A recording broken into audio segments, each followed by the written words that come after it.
My sister asked me to leave the room so she could talk to my husband. I came back to them on my couch. My sister Lisa lost her husband Jimmy 2 years ago in a motorcycle accident. A year ago, she reached out and told us she was having a hard time adjusting to life without him and needed help. I found her a good therapist, and she slowly started getting her life back on track. My husband Rick felt bad for her and started spending more time with her to help her through it.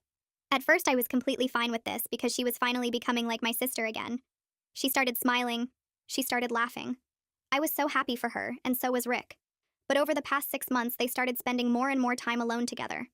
I got a little jealous and told my husband I would like it if we could spend more time together because I was feeling neglected. He said okay, but nothing changed.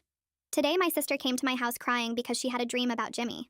Rick and I sat her down in the living room to comfort her. I was already a little annoyed because the second I let her in the door, she ran straight into my husband's arms instead of mine. We all sat down, and Rick asked her what happened in the dream. She looked at me and actually asked me to leave the room because she didn't feel comfortable telling me. I was so hurt, I immediately got up and left. I sat in the other room tearing up for about 10 minutes when I heard a loud sound from the living room. I got up to check what happened, and I could not believe what I saw. They were having sex. On my couch. In my home. I ran out of the room because I thought I was going to vomit and locked myself in my bedroom. Rick walked in an hour later still shirtless and wouldn't even look at me. He mumbled something and sat on the edge of the bed. I was so angry that he couldn't even face me that I almost walked out right there. I asked him what the hell was going on between him and my sister. He sat there for minutes without saying anything while I cried my eyes out. I finally yelled at him to answer me. He whispered that he loved her. I lost it. I started screaming, how could he do this to me? Do these past 10 years mean nothing to him? I literally dropped to my knees and asked how could he betray me with my own sister and then tell me he loves her. He was quiet the entire time until I stopped. Then he said he had been regretting not experimenting with other women before we got married, and that he shouldn't have married the first girl he was ever with. I was stunned. I asked if he ever even loved me. He said yes, but that after spending time with Lisa, he realized she is who he wants to be with. I had no words. My entire life was falling apart in front of my eyes. I told him I might be pregnant. He said he would think about supporting me. Then he said he was leaving me to be with my sister. He apologized and told me I deserve better than him, and that if I agree to divorce him, he will give me everything. He just wants out of our marriage. In that moment, I felt like I hated him more than I have ever hated anyone. I screamed at him to get out and that he ruined my life, and I hope he's happy. Then he had the audacity to try to hug me. I pushed him off and someone knocked on the bedroom door. He told me he still loved me and that we would figure everything out, and then he left. I decided to call my parents and tell them what happened.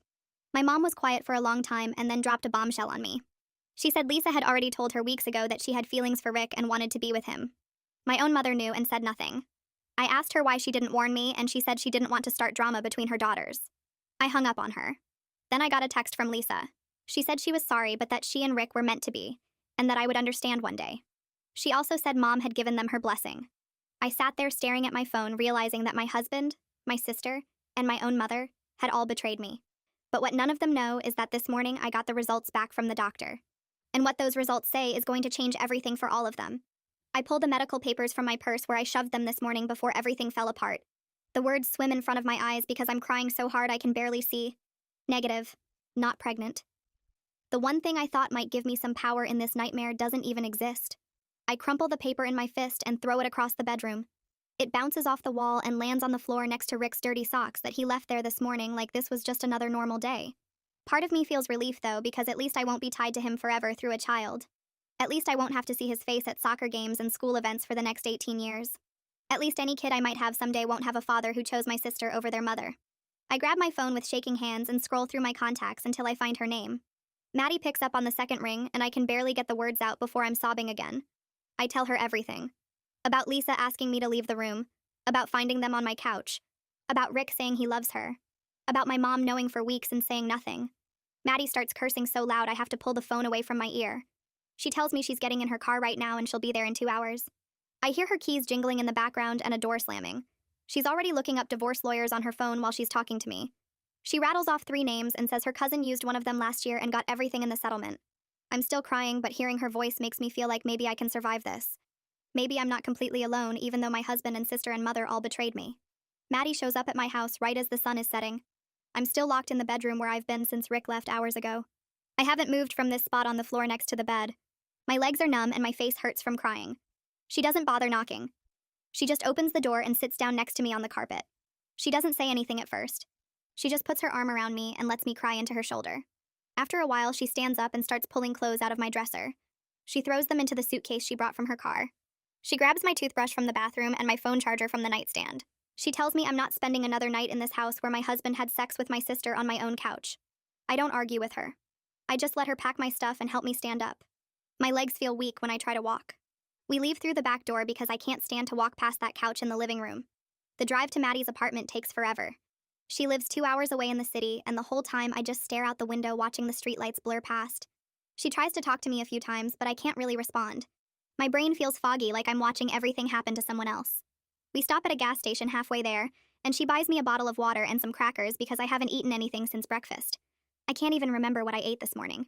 Everything before walking in on them feels like it happened in a different lifetime. When we finally get to her place, she makes up her couch for me with blankets and pillows. She tells me I can stay as long as I need to. She tells me we're going to get through this together. I believe her because I have to believe someone right now.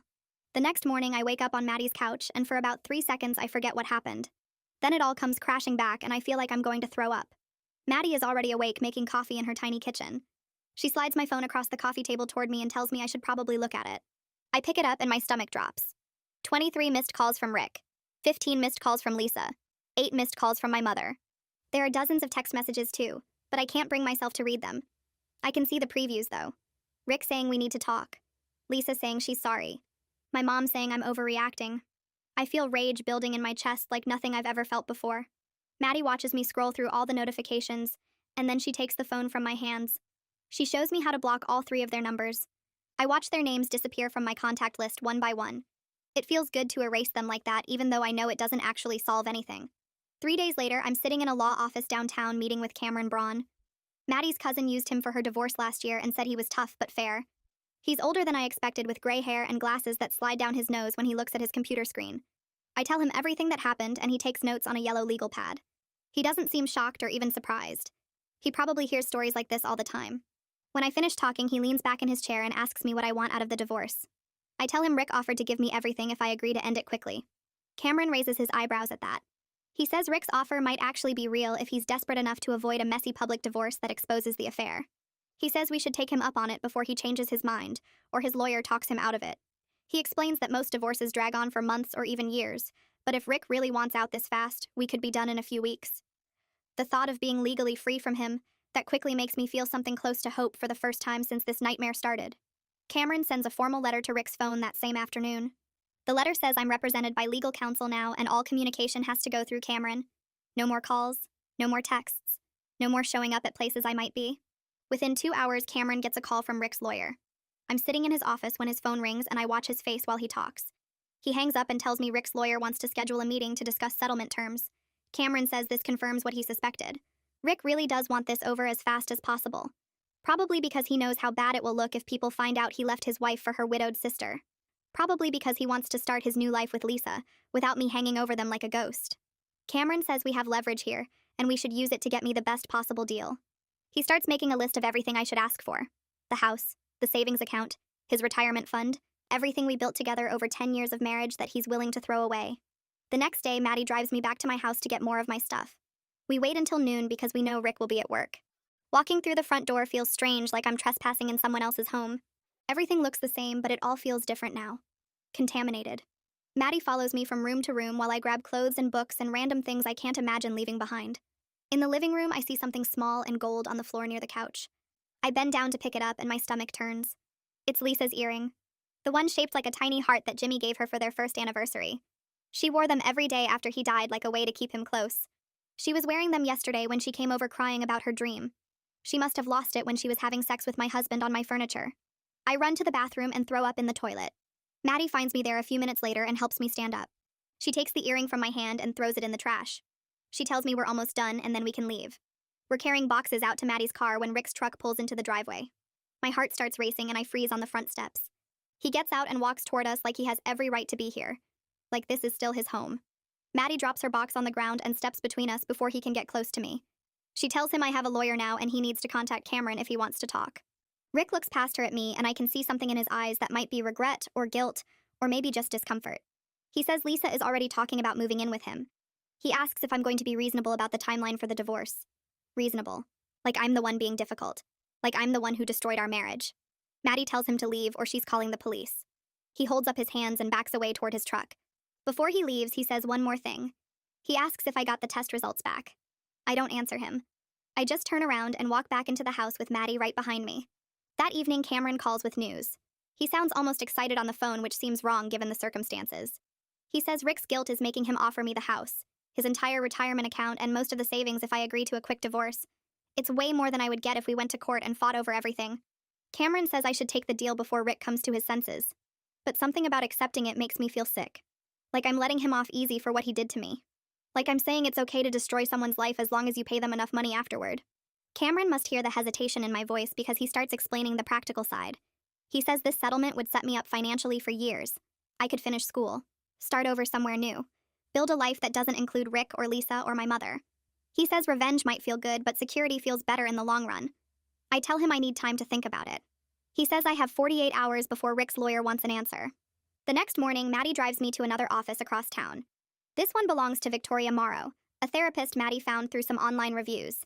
Victoria's office is small and painted light blue with plants on every surface. She has kind eyes and a soft voice that makes me want to cry before she even asks me anything. I sit on her couch and tell her everything. About my husband and my sister and my mother all working together to destroy my marriage. About how I feel like my entire life was a lie.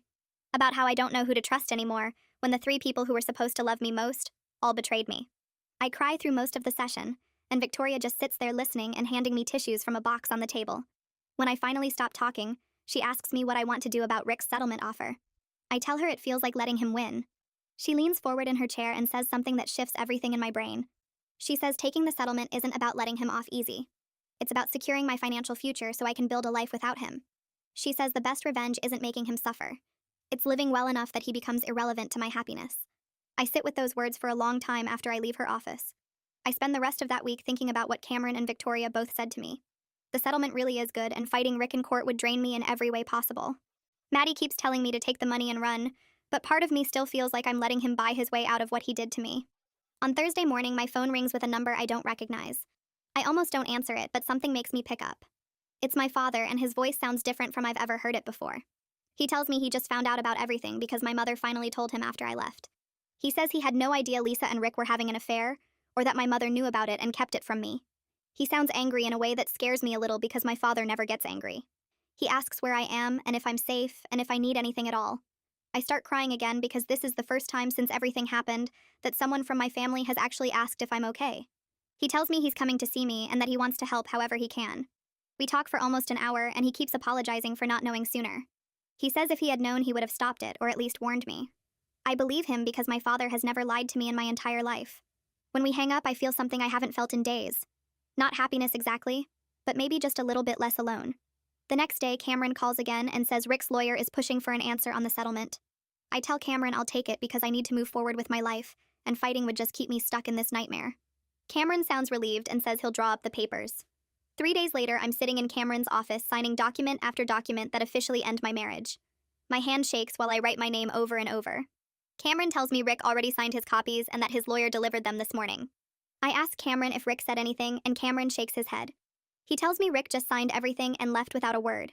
Within a week, the legal part is done and my 10-year marriage is officially ending. It feels surreal to think that a decade of my life can be reduced to a stack of papers in a manila folder. I'm back at Maddie's apartment when I get a text from a number I don't have saved. The message says it's Thomas and he wants to talk to me if I'm willing. Thomas is Rick's older brother and we've always gotten along pretty well. I haven't heard from him since everything happened and I'm surprised he's reaching out now. I tell him he can call me and my phone rings 2 minutes later. Thomas sounds uncomfortable, but he starts talking anyway. He tells me he's sorry for what Rick did and that he tried to talk Rick out of it when he first found out about the affair. He says Rick wouldn't listen and kept insisting that he and Lisa were meant to be together. Then Thomas tells me something that makes me feel a tiny bit better, even though I know I shouldn't. He says Rick and Lisa are already fighting all the time because being together isn't what they thought it would be. Thomas says they built up this fantasy in their heads during the affair, but the reality is completely different. He tells me Lisa gets jealous whenever Rick talks to any other woman, and Rick is already getting annoyed with how demanding she is. Thomas says Rick mentioned to him that I never acted that way, and he's starting to realize what he gave up. I don't know what to say to that, so I just thank Thomas for calling and telling me. After we hang up, I sit there thinking about how Rick and Lisa are already miserable together. It should make me happy, but instead, it just makes me feel empty. The following week, I start the process of moving back into the house. Rick agreed to move out immediately as part of the settlement, so the house is legally mine now. Maddie takes time off work to help me, and we spend 3 days cleaning out everything that reminds me of Rick. We pack up his clothes and his books and his stupid golf clubs that he never actually used. Maddie's friend has a fire pit in her backyard, and we drag the couch from my living room out there one night. The couch where I found Rick and Lisa together. We pour lighter fluid on it, and Maddie hands me the matches. I light the whole book on fire and throw it onto the couch. We stand there watching it burn, and Maddie opens 2 beers. She hands me one, and we drink while the couch turns to ash. It feels good to destroy something after feeling so destroyed myself. By the end of the week, the house looks completely different. Maddie helped me rearrange all the furniture, and we painted the living room a light gray color that I picked out. We hung new curtains and bought new throw pillows and got rid of every single picture that had Rick in it. Walking through my house now almost feels like walking through a stranger's home, but at least it doesn't remind me of him anymore. I'm in the kitchen making coffee when someone knocks on my front door. I open it, and my mother is standing there with a casserole dish in her hands. She tries to walk inside, but I block the doorway. She tells me she wants to talk and that we need to work this out because we're family.